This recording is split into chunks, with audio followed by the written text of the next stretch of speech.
One morning, Henry was feeling very sorry for himself. Sometimes he could pull trains, but sometimes he felt he had no strength at all. I suffered dreadfully, and no one cares.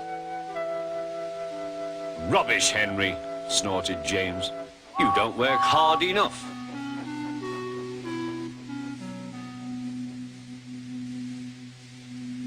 Sir Topham Hatt spoke to him too.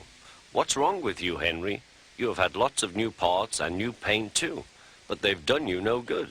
If we can't make you better, we must get another engine instead of you to do the work. This made Henry, his driver, and his fireman very sad.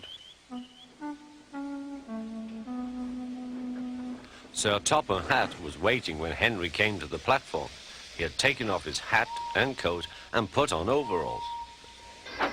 Henry managed to start, but his fireman was not satisfied. Henry is a bad steamer, he said to Sir Topham Hatt. I build up his fire, but it doesn't give enough heat.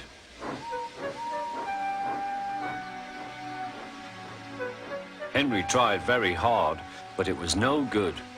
He didn't have enough steam and came to a stop outside Edward's station.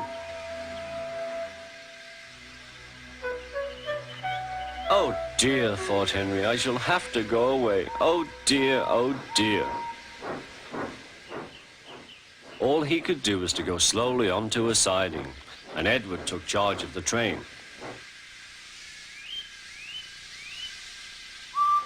Sir Topham Hatt and the fireman went on discussing Henry's troubles. What do you think is wrong, fireman? Asked Sir Topham Hatt.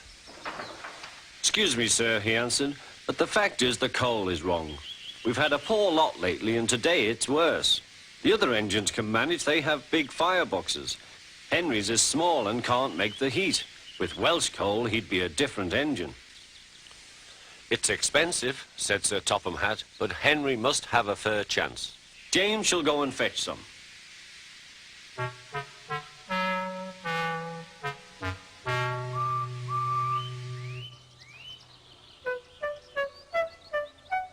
When the Welsh coal came, Henry's driver and fireman were excited. Now we'll show them, Henry, old fellow. They carefully made his fire, putting large lumps of coal like a wall round the outside. Then the glowing middle part was covered with smaller lumps. You're spoiling my fire, complained Henry. Wait and see, said the fireman. We'll have a roaring fire, just when we want it. The fireman was right. When Henry reached the platform, the water was boiling nicely, and he had to let off steam. How are you, Henry? Beep, beep, whistled Henry. I feel fine. Have you a good fire, driver? Never better, sir, and plenty of steam. No record breaking, warned Sir Topham Hatt. Don't push him too hard. Henry won't need pushing, sir. I'll have to hold him back.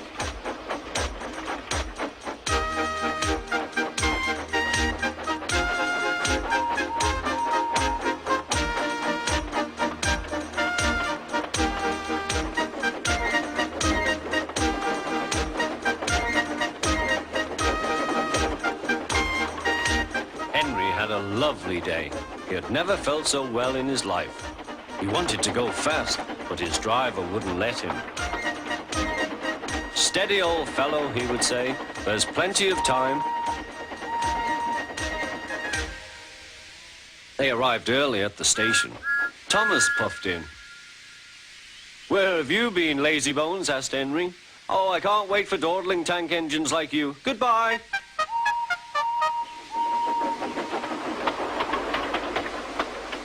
Whoosh, said Thomas to Annie and Clarabel. Have you ever seen anything like it?